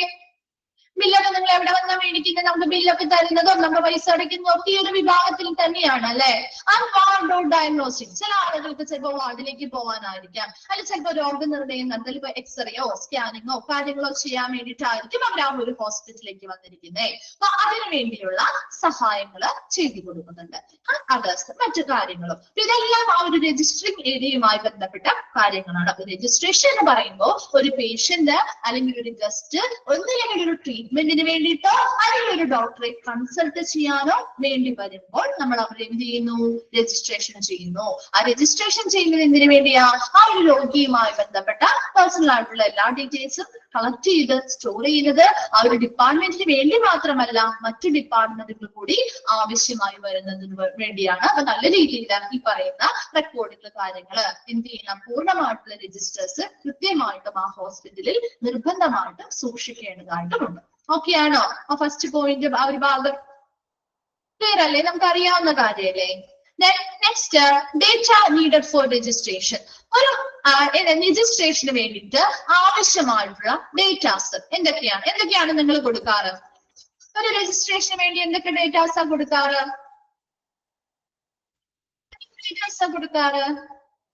വെറുതെ അങ്ങ് തരും അവര്? രജിസ്ട്രേഷൻ ചെയ്യോ? നമ്മുടെ പേഴ്സണൽ ആയിട്ടുള്ള ഡേറ്റാസ്, നമ്മുടെ നെയിം, അഡ്രസ്, ഫോൺ നമ്പർ, അല്ലെ, അതുപോലെയുള്ള കാര്യങ്ങൾ, നമ്മൾ ഏജ്, അതെ, അതൊക്കെ നമ്മൾ എന്ത് ചെയ്യണം? സ്ഥലം, അതെ, ഇതെല്ലാം നമ്മുടെ പേഴ്സണൽ ഡീറ്റെയിൽസ് വരുന്ന കാര്യങ്ങളാണ്, അല്ലെ. അതെല്ലാം നമ്മൾ ആ ഒരു ഡേറ്റ രജിസ്ട്രേഷൻ ചെയ്യുന്ന സമയത്ത് കൊടുക്കുന്ന ഡേറ്റാസിൽ വരുന്നതാണ്. നോക്കിയേ, പേഴ്സണൽ ഡേറ്റ, നമ്മുടെ വ്യക്തിഗത datas. Any information relating to identified or identifiable natural person, that is എന്താ, നമുക്ക് കണ്ടെത്താൻ പറ്റുന്നതോ അല്ലെങ്കിൽ കണ്ടെത്താൻ കഴിയുന്നതോ ആയിട്ടുള്ള ഒരു വ്യക്തിയുമായി ബന്ധപ്പെട്ട എന്താ വിവരങ്ങൾ, അല്ലെ. ആ വിവരങ്ങൾ കാണുമ്പോൾ ഇന്ന വ്യക്തിയാണ് നമുക്ക് കണ്ടെത്താൻ പറ്റണം എന്ന രീതിയിലുള്ള വ്യക്തിപരമായിട്ടുള്ള ഇൻഫർമേഷൻസ് അല്ലെങ്കിൽ വിവരങ്ങളാണ് നമ്മുടെ ആ ഒരു രജിസ്ട്രേഷൻ സമയത്ത് കൊടുക്കേണ്ടത്. അതായത് അവരുടെ പേര്, address, phone number, place, age മുതലായിട്ടുള്ള ഒത്തിരി പേഴ്സണൽ ഡേറ്റാസ് കൊടുത്തുകൊണ്ടാണ് നമ്മൾ ഇവിടെ രജിസ്ട്രേഷൻ ചെയ്യുന്നത്. ക്ലിയർ ആണല്ലോ? അതിനി പറയണ്ടല്ലോ. ഓക്കെ അല്ലേ ഫസ്റ്റ് ഭാഗം? ഓക്കെ. സെക്കൻഡ് വൺ ആണ് ഇൻഫർമേഷൻ ടു ദ ഗസ്റ്റ്. ഇനി എന്തൊക്കെ ഇൻഫർമേഷൻ ആണ് ഗസ്റ്റിന് കൊടുക്കുന്നത്? വരുന്ന പേഷ്യൻസിൽ അല്ലെങ്കിൽ ഗസ്റ്റുകൾക്ക് കൊടുക്കുന്ന ഇൻഫർമേഷൻസ്. നോക്കി, താരിഫ്. എന്താണ് ഒരു താരിഫ്? താരിഫ് കേട്ടിട്ടുണ്ടോ? താരിഫ് എന്തായിരിക്കും? അതെ, very good. Cost of the service, അല്ലെ. ആ ഹോസ്പിറ്റൽ കൊടുക്കുന്ന സർവീസിന് ഇടുന്ന വില അല്ലെങ്കിൽ പ്രൈസ് എത്രയാണ്? ഓരോ സർവീസ് ചെയ്യുമ്പോഴും ഇത്രയൊക്കെ ഒരു ഡയഗ്നോസിസ് പർപ്പസ് ആണെന്ന് വിചാരിക്കും, അല്ലെങ്കിൽ ഒരു സർവീസ്, ഇപ്പൊ ഒരു എക്സ്റേ ആണ്, ഒരു സ്കാനിങ് ആണ്, അതിനൊരു ഫിക്സഡ് റേറ്റ് ഇല്ലേ? ഇല്ലേ? ഹോസ്പിറ്റല് ആ ഒരു സർവീസിന് അവരൊരു ഫിക്സഡ് റേറ്റ് അല്ലെങ്കിൽ ഒരു പ്രൈസ് നിശ്ചയിച്ചിട്ടുണ്ടാവില്ലേ? ഉണ്ടാവുമോ? അതാണ് താരിഫ് എന്നതുകൊണ്ട് ഉദ്ദേശിക്കുന്നത്. അപ്പൊ നമ്മളൊരു ആദ്യമായിട്ടൊരു ഹോസ്പിറ്റലിൽ ചെല്ലുമ്പോൾ നമ്മൾ ചോദിക്കുകയാണ്, അപ്പൊ നമുക്കൊരു ഡയഗ്നോസ്റ്റിക് പർപ്പസ് വന്നു, ഇപ്പൊ ഒരു രോഗനിർണയം നടത്തണം, നമുക്ക് ഒരു എക്സ്റേ എടുക്കണം, അല്ലെങ്കിൽ സ്കാനിങ് ചെയ്യണമെങ്കിൽ ഇവർ അതിനുള്ള ഇൻഫർമേഷൻ നമുക്ക് തരണം. ആ ഒരു സർവീസിൽ ഇത്രയൊക്കെ കാര്യങ്ങൾ, റേറ്റും ചാർജും ഒക്കെ ആവും കേട്ടോ, ഇത്ര കോസ്റ്റ് ആ ഒരു സർവീസ് എടുക്കുന്നതിന് വേണ്ടി നിങ്ങൾക്കാവും എന്ന രീതിയിൽ ആ ഹോസ്പിറ്റൽ സർവീസിലെ ആ ഒരു പ്രൈസ് അല്ലെങ്കിൽ കോസ്റ്റ് എത്രയാവും എന്നുള്ളത് പറഞ്ഞു കൊടുക്കുന്നതാണ് താരിഫ്. മനസ്സിലായല്ലോ? സീനിയർ സിറ്റിസൺ ക്ലബ് എന്ന് വെച്ചാൽ എന്തായിരിക്കും? സീനിയർ സിറ്റിസൺസ് എന്ന് പറഞ്ഞാൽ ആരാണ് സീനിയർ സിറ്റിസൺസ്? കേട്ടിട്ടുണ്ടോ? സീനിയർ സിറ്റിസൺ അത് കേട്ടിട്ടില്ലേ? നിങ്ങളുടെ വീട്ടിൽ ആരുമില്ലേ സീനിയർ സിറ്റിസൺസ് ആയിട്ട്?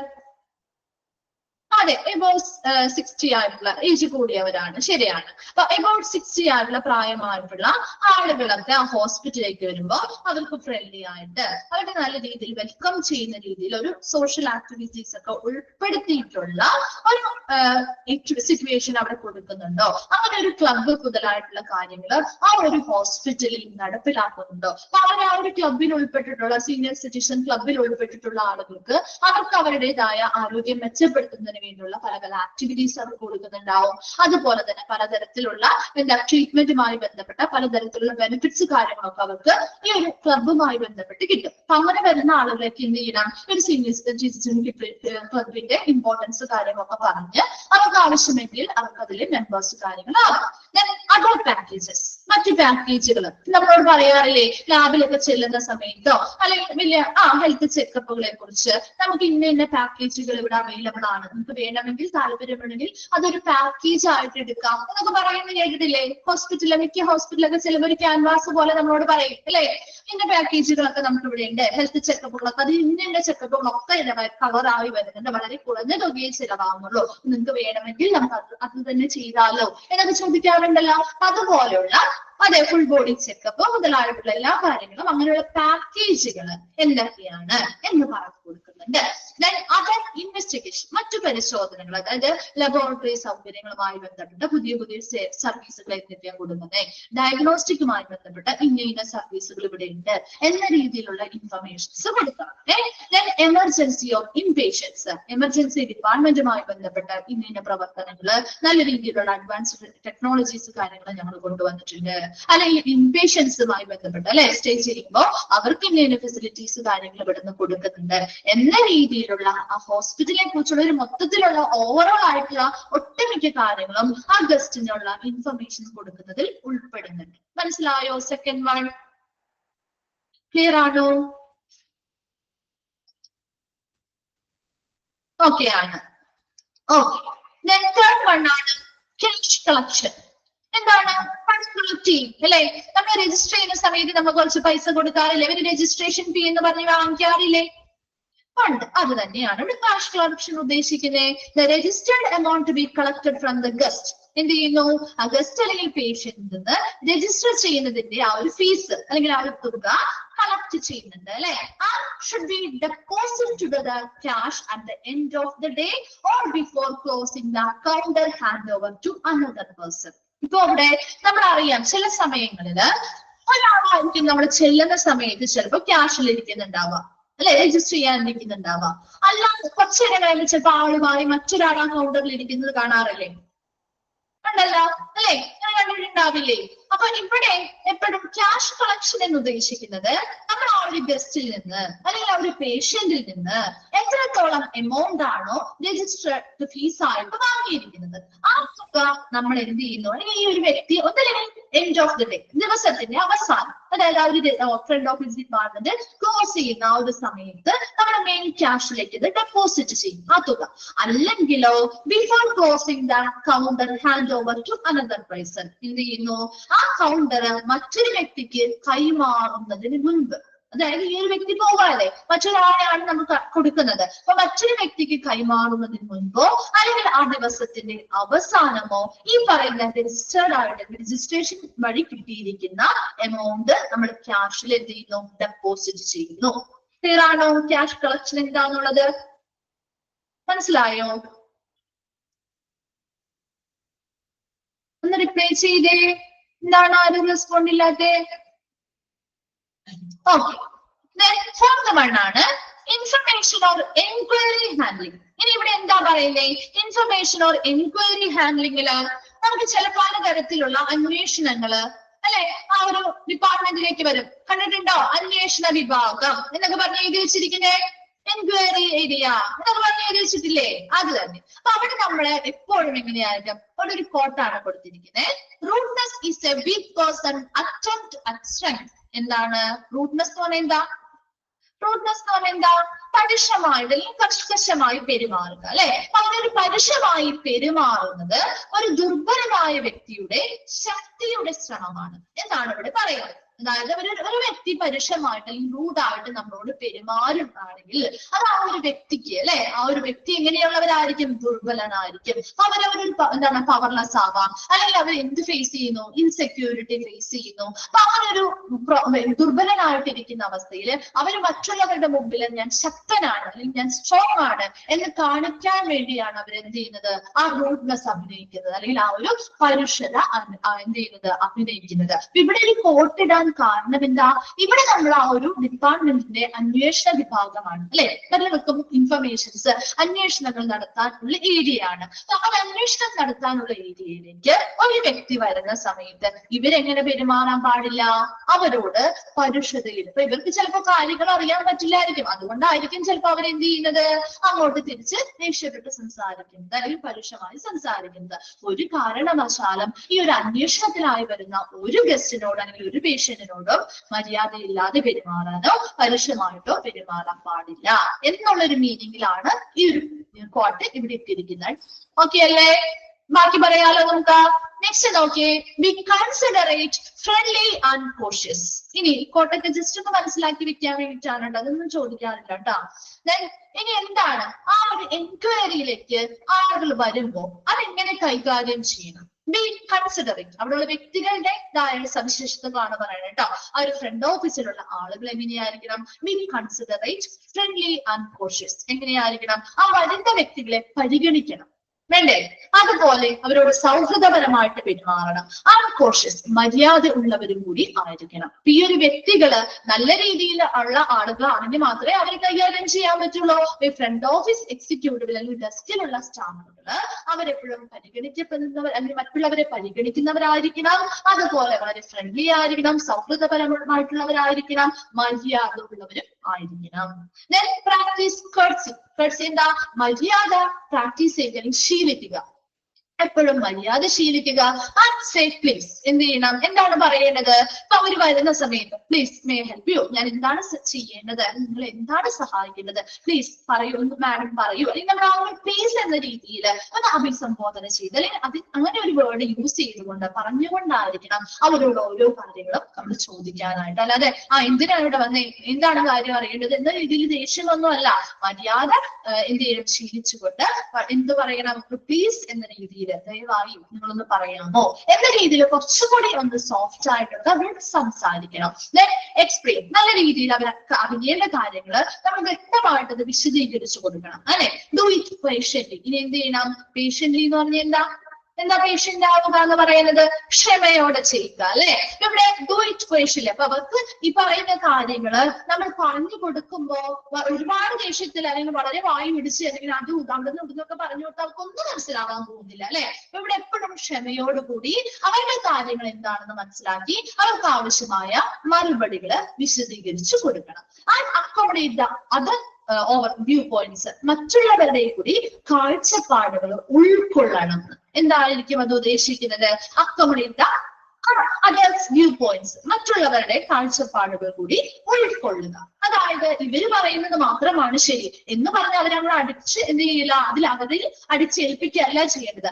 അവര് പറയുന്ന കാര്യങ്ങൾ കൂടി ഉൾക്കൊണ്ടുകൊണ്ട് അത് ശരിയാണോ തെറ്റാണോ എന്ന രീതിയിലുള്ള ഒരു വിശകലനം നടത്തി വേണം അവർക്ക് കൃത്യമായിട്ടുള്ള എക്സ്പ്ലനേഷൻസ് അല്ലെങ്കിൽ മറുപടികൾ കൊടുക്കാനായിട്ട്. ഓക്കെ ആണല്ലോ. Then hello criticism. ഇനി എന്താ ക്രിറ്റിസിസം എന്ന് പറഞ്ഞാൽ? എന്താണ്? വിമർശനം. അപ്പൊ വിമർശനത്തെ എന്ത് ചെയ്യുക? അനുവദിക്കുക. അപ്പൊ ഈ ഒരു സ്ഥാപനത്തിൽ ഇപ്പൊ അവര് ഒരാൾ വന്നിട്ട് പറയാണ് നിങ്ങളുടെ സർവീസ് എത്ര പോരാട്ടോ, നിങ്ങളുടെ ചില സ്റ്റാഫുകള് നല്ല രീതിയിലൊന്നും പെരുമാറുന്നില്ല അല്ലെങ്കിൽ നല്ല രീതിയിലൊരു സർവീസ് ഞങ്ങൾക്ക് തരുന്നില്ല എന്ന് പറയുമ്പോ തളർന്നു പോയി ഞങ്ങളങ്ങനെയാണ് അല്ലെങ്കിൽ അങ്ങനെ ചെയ്യുള്ളൂ എന്ന രീതിയിൽ അവരോട് തിരിച്ചടിക്കുകയല്ല വേണ്ടത്. ശരിയാണോ അവര് പറയുന്ന ആ വിമർശനങ്ങള് എന്ത് ചെയ്യുക? അലോ ചെയ്യുക, അനുവദിക്കുക. അവര് പറയുന്നത് ശരിയാണോ എന്നൊന്നും കൂടി ചെക്ക് ചെയ്യുക. എന്നിട്ട് മാറ്റങ്ങൾ വരുത്തണമെങ്കിൽ അതിനനുസരിച്ചുള്ള മാറ്റങ്ങൾ വരുത്തുകയും ചെയ്യുക. വേഗം ഒന്ന് വായിച്ചു നോക്കിയാൽ 4th പോയിന്റ് ആ ഒരു വ്യക്തികളുടെ സവിശേഷതകളാണ് പറയുന്നത് കേട്ടോ. ആ ഒരു എൻക്വയറിക്ക് വേണ്ടി ഒരു വ്യക്തി വരുമ്പോൾ അവർ കൈകാര്യം ചെയ്യുന്നതിന് വേണ്ടി ആ വ്യക്തികൾക്ക് ഈ പറയുന്ന സവിശേഷതകൾ ഉണ്ടായിരിക്കണം.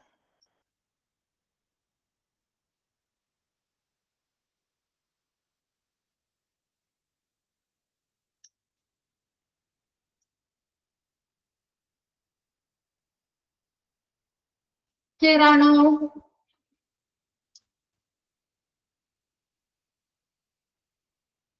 ഓക്കെ ആണോ?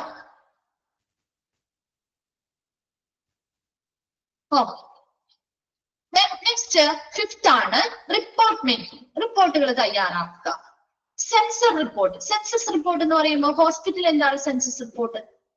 ഹോസ്പിറ്റലിലെ സെൻസസ് റിപ്പോർട്ട് എന്തായിരിക്കും? ഹോസ്പിറ്റലിൽ സെൻസസ് റിപ്പോർട്ട് എടുക്കേണ്ട കാര്യമുണ്ടോ?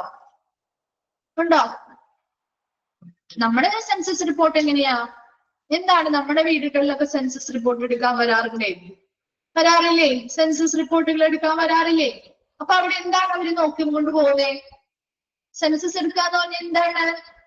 വെറുതെ വന്ന് എത്ര പേരുണ്ട് എന്നൊക്കെ വന്ന് നോക്കും അല്ലെ. ഓരോ വീടുകളിലും എത്ര പേരുകളുണ്ട്, എത്ര പേര് മരണപ്പെട്ടു അല്ലെ, എത്ര കുട്ടികളുണ്ട് എന്ന രീതിയിൽ. അതുപോലെ തന്നെ ഹോസ്പിറ്റലിലെയും ഒരു പർട്ടിക്കുലർ ടൈം പീരീഡിൽ അല്ലെ, ഒരു സ്പെസിഫിക് ടൈമില് എത്രത്തോളം പേഷ്യൻസ് ആണ് ഉണ്ടായിട്ടുണ്ടാവുക. ചിലപ്പോ ഒരു ഇത്ര കാലയളവ് സ്പെസിഫിക് ടൈം പീരീഡ് ഉണ്ട്. ആ ഒരു സമയപരിധിയിൽ എത്ര പേഷ്യൻസ് ആ ഒരു ഹോസ്പിറ്റലിന്റെ കൗണ്ട് ചെയ്യുന്നതിനെയാണ് നമ്മൾ സെൻസസ് റിപ്പോർട്ട് എന്നതുകൊണ്ട് ഉദ്ദേശിക്കുന്നത്. മനസ്സിലായോ? അപ്പൊ ഒരു പേഷ്യൻസിന്റെ എത്ര പേഷ്യൻസ് വന്നു അതിന്റെ അവരെ കൗണ്ട് ചെയ്യുന്നതിനെയാണ് എന്തെന്ന് പറയുന്നത്? സെൻസസ് റിപ്പോർട്ട് അല്ലെ. ജനന മരണ നിരക്ക് ആവാം. അത് ജനന മരണ നിരക്ക് എന്ന് പറയുമ്പോൾ അവിടെ പേഷ്യൻസ് വന്നു കഴിയുമ്പോൾ ആ പേഷ്യൻസിന് പുതിയതായിട്ടുള്ള ജനനങ്ങൾ നടത്താം, അല്ലെങ്കിൽ എന്താണ് കുറച്ച് പേര് മരണപ്പെട്ടു പോയിട്ടുണ്ടാവാം. അപ്പൊ അങ്ങനെയുള്ള എല്ലാ കാര്യങ്ങളും ഉൾപ്പെടുത്തി നമ്മൾ എന്ത് ചെയ്യുന്നു? ഒരു റിപ്പോർട്ട് തയ്യാറാക്കുന്നത്. ഒരു സ്പെസിഫിക് ടൈം പീരീഡിലുള്ള റിപ്പോർട്ടാണ് തയ്യാറാക്കുന്നത്.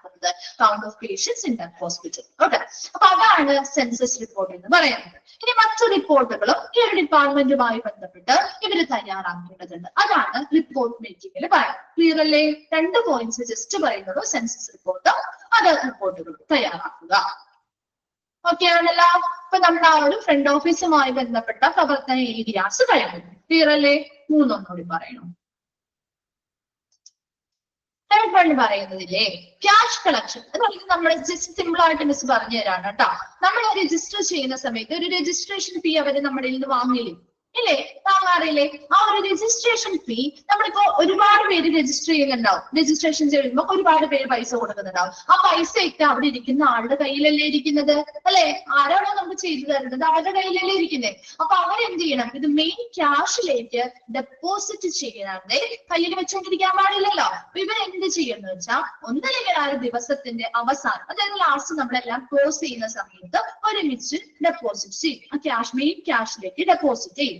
അല്ലെങ്കിലോ ഈ ഒരു ഇരിക്കുന്ന വ്യക്തി ചിലപ്പോൾ ഡ്യൂട്ടി ഷിഫ്റ്റ് ആയി അവർ പോവാൻ നിൽക്കാണ്. അപ്പൊ അടുത്തൊരാളാണ് ആ ഒരു എന്തിലേക്ക് വരുന്നത്, ആ ഒരു കൗണ്ടറിലേക്ക് മറ്റൊരു വ്യക്തിയാണ് വരുന്നതെങ്കിൽ ആ മറ്റൊരു വ്യക്തി ആ ഒരു ഇൻചാർജ് എടുക്കുന്നതിന് മുൻപ് ഇവരെന്ത് ചെയ്യും? ആ ഒരു ക്യാഷ് ആ മെയിൻ ക്യാഷിലേക്ക് ആ ഒരു എമൗണ്ട് എന്ത് ചെയ്യും? ഡെപ്പോസിറ്റ് ചെയ്യും, അല്ലെങ്കിൽ നിക്ഷേപിക്കും. ക്ലിയർ ആയോ? Cash collection.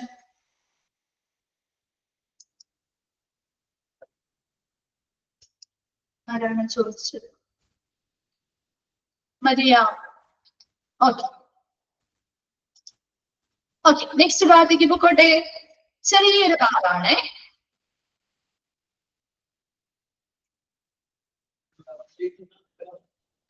എല്ലാ മന്തിനും ഒരു ടാർഗറ്റ് ഉണ്ട് അല്ലെ? ശരിയാണ് കേട്ടോ.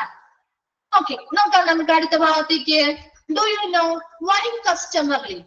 എന്തുകൊണ്ടാണ് കസ്റ്റമേഴ്സ് ഈ ഒരു ഹോസ്പിറ്റലിൽ നിന്ന് ലീവ് ചെയ്തു പോകുന്നത്, അല്ലെങ്കിൽ വിട്ടു പോകുന്നത്, അല്ലെ? നമ്മുടെ കുറെ കസ്റ്റമേഴ്സ് ചിലപ്പോ എല്ലാവരും വന്നവർ അവിടെ സ്ഥിരമായിട്ട് നിൽക്കണം എന്നുണ്ടോ, അല്ലെങ്കിൽ പിന്നെയും വരണമെന്നുണ്ടോ? ഇല്ല, ഒരുപാട് പേര് ആ ഒരു കസ്റ്റമേഴ്സിൽ നിന്ന് വിട്ടു പോവാനുണ്ട്, അല്ലെ? ലീവ് ചെയ്ത് പോവാനുണ്ട്. അപ്പൊ അതിൽ ഫസ്റ്റ് വൺ ആണ് 1% ഉണ്ട്. 1% മരിക്കുന്നത് കൊണ്ട് ആ ഒരു ഹോസ്പിറ്റലിൽ വന്നു, അവർ മരണപ്പെട്ട് കഴിഞ്ഞാൽ പിന്നെ നമ്മൾ അവർ നിർത്തേണ്ട കാര്യമുണ്ടോ? ഇല്ല. ആ പേഷ്യന്റ് എന്ത് ചെയ്യും? ആ ഹോസ്പിറ്റലിൽ അല്ലെങ്കിൽ ആ ഒരു കസ്റ്റമർ ഹോസ്പിറ്റലിൽ നിന്ന് വിട്ടുപോകും, അല്ലേ? അതൊക്കെയാണല്ലോ. രണ്ടാമത്തത് 3% മൂവ് എവേ, അകന്നു പോകുന്നു, ആ ഒരു ഹോസ്പിറ്റലിൽ നിന്ന് അകന്നു പോകുന്നു. അതൊന്നില്ലെങ്കിൽ അവരുടെ പ്രത്യേകമായിട്ടുള്ള പേഴ്സണൽ ഇഷ്യൂസ് കാരണമാവാം, അവരുടെ ഫാമിലി പരമായിട്ടുള്ള പേഴ്സണൽ ഇഷ്യൂസോ, ചിലപ്പോൾ ജോലിയിൽ അവർക്ക് അതേസമയം ഡേറ്റോ കാര്യങ്ങളോ ഇല്ലെങ്കിലോ, അല്ലെങ്കിൽ ആ ഒരു ഹോസ്പിറ്റലിലെ ട്രീറ്റ്മെന്റ് എടുക്കുമ്പോൾ കുറച്ച് ബെറ്റർ ആയി നമുക്ക് തോന്നുകയാണെങ്കിലോ ഒക്കെ അവരെന്ത് ചെയ്യും? ആ ഒരു ഹോസ്പിറ്റലിലെ സേവനം മതിയാക്കി അവിടെ നിന്ന് പോവാം, ഇല്ലേ? അത് മനസ്സിലായോ? രണ്ടെണ്ണം ക്ലിയർ ആവുന്നുണ്ടോ?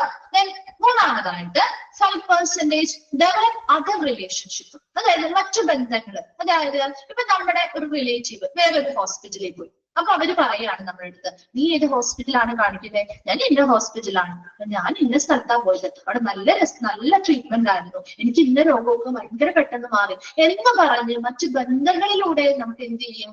ഒരു റിലേഷൻഷിപ്പ് ഉണ്ടാവും. അതിൽ മറ്റു ബന്ധങ്ങളിലൂടെ നമുക്ക് എന്ത് ചെയ്യാൻ പറ്റും? ആ ഒരു സ്ഥാപനത്തിൽ നിന്ന് വിട്ടുപോകാനുള്ള ഒരു പ്രേരണ ഉണ്ടാവില്ലേ? അങ്ങനെ ഒരാള് നമ്മുടെ അടുത്ത് പറയുമ്പോൾ നമ്മൾ സ്വാഭാവികമായിട്ടും അതൊന്ന് പരീക്ഷിച്ചാലോ എന്ന രീതിയിൽ നമ്മൾ ഈ ഹോസ്പിറ്റലിൽ നിന്ന് അവിടേക്ക് പോവില്ലേ? പോവും, അല്ലെ? അതാണ് എന്ത്? 5% ഡെവലപ്പ് അതർ റിലേഷൻഷിപ്പ്. മറ്റ് ബന്ധങ്ങളിലൂടെ നമ്മൾ എന്ത് ചെയ്യുന്നു? ആ ഒരു സ്ഥാപനത്തിൽ നിന്ന് മറ്റൊരു സ്ഥാപനങ്ങളിലേക്ക് വിട്ടുപോകും. 9% ലീവ് ഫോർ കോമ്പറ്റേറ്റീവ് റീസൺ. എന്താണ് ഒരു കോമ്പറ്റേറ്റീവ് റീസൺ എന്ന് പറയുമ്പോൾ ഈ ഒരു ഹോസ്പിറ്റൽ നൽകുന്നതിനേക്കാൾ മികച്ച രീതിയിലുള്ള സർവീസുകളും പാക്കേജസും ഇൻഷുറൻസും മുതലായിട്ടുള്ള വളരെ കുറഞ്ഞ വിലയില് പോസ്റ്റിലൊക്കെ വേറൊരു സ്ഥാപനം കൊടുക്കുന്നുണ്ടെങ്കിൽ സ്വാഭാവികമായിട്ടും ഇവിടത്തെ പേഷ്യൻസ് അല്ലെങ്കിൽ കസ്റ്റമേഴ്സ് അതിലെ അട്രാക്ട് ചെയ്യുന്നു, അതിലേക്ക് പോകുന്നു, അല്ലെ? നമ്മൾ അങ്ങനെ തന്നെയല്ലേ? എവിടെയാണോ ബെറ്റർ ആയിട്ട് കോസ്റ്റ് കുറവിൽ നമുക്ക് സർവീസുകൾ കിട്ടുന്നേ അവിടെയാണ് നമ്മൾ പോകാൻ ആഗ്രഹിക്കുക, അല്ലെ? അപ്പൊ അതാണ് കോമ്പറ്റേറ്റീവ് റീസൺസ്. മത്സരാധിഷ്ഠിതമായിട്ട് ഈ ഒരു സ്ഥാപനത്തിന്റെ കോമ്പറ്റീറ്റർ ആയിട്ടുള്ള മറ്റൊരു സ്ഥാപനമെങ്കിൽ അവരെന്ത് ചെയ്യുന്നുണ്ട്? അവർ കുറച്ചും കൂടി കോസ്റ്റ് ഫ്രണ്ട്ലി ആയിട്ടുള്ള ഒരു സർവീസുകളും പാക്കേജുകളും കാര്യങ്ങളൊക്കെ കൊടുക്കുമ്പോൾ ഇവിടെ നിന്നും ആളുകൾ ഈ ഒരു സ്ഥാപനത്തെ ഉപേക്ഷിച്ച് കസ്റ്റമേഴ്സ് മറ്റു സ്ഥാപനത്തിലേക്ക് പോകുന്നു. ഓക്കെ അല്ലേ? 14% are dissatisfied with the product or service. ഒരു ഹോസ്പിറ്റൽ നൽകുന്ന പ്രൊഡക്റ്റ് അല്ലെങ്കിൽ സേവനങ്ങളിൽ സാറ്റിസ്ഫൈഡ് ആവാത്തവരുണ്ട്, സംതൃപ്തരല്ലാത്തത് കൊണ്ട് പോകുന്നവരുണ്ടാവും. അത് എത്ര പെർസെന്റേജാ? 14%, 14%. അവർ സാറ്റിസ്ഫൈഡ് അല്ല, നൽകുന്ന സർവീസുകൾ ശരിയല്ല, അവർക്ക് നല്ല രീതിയിലുള്ള സർവീസ് ട്രീറ്റ്മെന്റ് ഒന്നും കിട്ടുന്നില്ല എന്നൊക്കെ ഉള്ളത് കൊണ്ട് പോകുന്നവരാണ്. ലാസ്റ്റ് വരുന്നതാണ് നോക്കി 68%. ഇവിടെ പറയാനുള്ള ഒരു കാരണവും ഈ ലാസ്റ്റത്തെ ഓപ്ഷൻ തന്നെയാണ് കേട്ടോ. 65% ഭയങ്കര ലാർജ് നമ്പർ ആണ് അല്ലെ, പെർസെന്റേജ് ആണ് അല്ലെ. 65% എങ്ങനെയാണ് leave because of rude or discourteous service. എന്താണ് റൂഡ് എന്ന് പറഞ്ഞാൽ കരുഷമായിട്ടുള്ള, അല്ലെങ്കിൽ ഡിസ്കോഷ്യസ് എന്ന് പറഞ്ഞാൽ എന്താ, മര്യാദയില്ലാത്ത അല്ലെങ്കിൽ വിനയമല്ലാത്ത രീതിയിലുള്ള പെരുമാറ്റം അല്ലെ, ഒരു ബാഡ് ആയിട്ട്, അതെ ബാഡ് ആറ്റിറ്റ്യൂഡാണ്. അപ്പൊ അങ്ങനെ ഒരു ആറ്റിറ്റ്യൂഡുള്ള ഒരു സ്ഥാപനത്തിൽ നമ്മൾ ചെല്ലുമ്പോൾ അവിടെയുള്ള സ്റ്റാഫുകൾ നമ്മളോട് നന്നായി പെരുമാറുകയാണെങ്കിൽ നമുക്ക് പിന്നെയും ആ സ്ഥാപനത്തിലേക്ക് പോകാൻ തോന്നും. അതേസമയം അവിടെയുള്ള ജീവനക്കാര് നമ്മളോട് മര്യാദയില്ലാതെ അല്ലെങ്കിൽ വളരെ പരുഷമായിട്ടൊക്കെ നമുക്ക് പെരുമാറുന്നു, അങ്ങനെയാണ് നമുക്ക് സർവീസുകൾ തരുന്നത്. അവർക്ക് താല്പര്യമൊന്നുമില്ലാത്ത രീതിയിലാണ് നമുക്ക് സർവീസ് തരുന്നതെങ്കിൽ നമ്മൾ പിന്നെ ആ സ്ഥാപനത്തിലേക്ക് പോകും. എത്ര നിർബന്ധിച്ചാലും നമ്മൾ പോവില്ല അല്ലെ. കാരണം നമ്മുടെ എക്സ്പീരിയൻസ് എന്ന് പറയുന്നത് ഒരു ബാഡ് ആയിപ്പോയി അല്ലെ. നമ്മൾ ആ ഒരു ഹോസ്പിറ്റലിനെ പറ്റി ചിന്തിക്കുമ്പോൾ നമുക്ക് ആദ്യം ഓർമ്മയിൽ വരുന്നതും അവരുടെ ആ ഒരു ബിഹേവിയറും കാര്യങ്ങളൊക്കെ തന്നെയായിരിക്കും. അതുകൊണ്ട് തന്നെ ഒത്തിരി പേര് ഇങ്ങനെയുള്ള കാരണങ്ങൾ കൊണ്ട് ആ ഒരു സ്ഥാപനത്തിൽ നിന്ന് എന്ത് ചെയ്യാം, വിട്ടുപോവാം അല്ലെ. അപ്പൊ എപ്പോഴും ഇതിവിടെ പറഞ്ഞിരിക്കുന്നത് എന്തിനു വേണ്ടിയാ, ഒരു ഫ്രണ്ട് ഓഫീസ് ഡിപ്പാർട്ട്മെന്റിലുള്ളവര് കുറച്ചും കൂടി കാര്യങ്ങൾ നന്നായി നല്ല മര്യാദയോടുകൂടിയും നല്ല ഫ്രണ്ട്ലി ആയിട്ടും കാര്യങ്ങൾ കൈകാര്യം ചെയ്താൽ ഈ പറയുന്ന പെർസെന്റേജിനെ നമുക്ക് ഒരുപാട് കുറയ്ക്കാൻ പറ്റും അല്ലെ. അതുകൊണ്ടാണ് ഇവിടെ എന്ത് ചെയ്തിരിക്കുന്നത്, അത് കൊടുത്തിരിക്കുന്നത്. മനസ്സിലായോ? 1% മരണപ്പെട്ടു പോകുന്നതാണ്, 3% അവരുടെ പേഴ്സണൽ ആയിട്ടുള്ള വ്യക്തിപരമായിട്ടുള്ള കാര്യങ്ങൾ, അല്ലെങ്കിൽ അവർ വന്ന് ഇപ്പൊ ട്രീറ്റ്മെന്റ് ഒക്കെ കിട്ടി അവർക്ക് കുറച്ച് സുഖമായി എന്ന് തോന്നുമ്പോൾ അവർ മതിയാക്കി ട്രീറ്റ്മെന്റ് മതിയാക്കി ചിലപ്പോൾ പോകുന്നതാവാം. 5% എങ്ങനെയാ, മറ്റുള്ള ബന്ധങ്ങളിലൂടെ അവർ വിട്ടു പോകുന്നതാവാം. 9% കോമ്പറ്റീറ്റീവ് റീസൺസ്, മറ്റ് മത്സരാധിഷ്ഠിതമായ സ്ഥാപനങ്ങൾ ഇതിനും മികച്ച ഓഫറുകളും കാര്യങ്ങളും സർവീസുകളും കൊടുക്കുമ്പോൾ അതിലേക്ക് പോകുന്നതാവാം. 14% എങ്ങനെയാണ്, ആ കൊടുക്കുന്ന സർവീസ് അല്ലെങ്കിൽ പ്രൊഡക്റ്റില് സംതൃപ്തരല്ലാത്തത് കൊണ്ട്, നല്ല ട്രീറ്റ്മെന്റ് കാര്യങ്ങൾ കിട്ടുന്നില്ല എന്ന് ഉറപ്പുള്ളത് കൊണ്ട് പോകുന്നതാവാം. 68% അവരുടെ സർവീസുമായി ബന്ധപ്പെട്ടവര് മര്യാദയില്ലാതെയോ വിനയമില്ലാതെയോ അല്ലെങ്കിൽ എന്താണ് വളരെ മാന്യമല്ലാതെ അല്ലെങ്കിൽ പരുഷമായ രീതിയിൽ പെരുമാറുന്നത് കൊണ്ടാവാം. ക്ലിയർ അല്ലേ? ഓക്കെ ആണല്ലോ. ഓക്കെ, ഇനി നമുക്ക് നെക്സ്റ്റ് ക്ലാസ്സിൽ എടുക്കാം കേട്ടോ, ബാക്കി ഭാഗം. ഇപ്പൊ നെക്സ്റ്റ് ക്ലാസ്സിൽ വരുമ്പോൾ ഇത്രയും ഭാഗം ഒന്ന് വായിച്ചിട്ട് വരാം. ഡൗട്ട്സോ കാര്യങ്ങളോ ഉണ്ടെങ്കിൽ നെക്സ്റ്റ് ക്ലാസ്സിൽ ചോദിക്കാം കേട്ടോ. Thank you.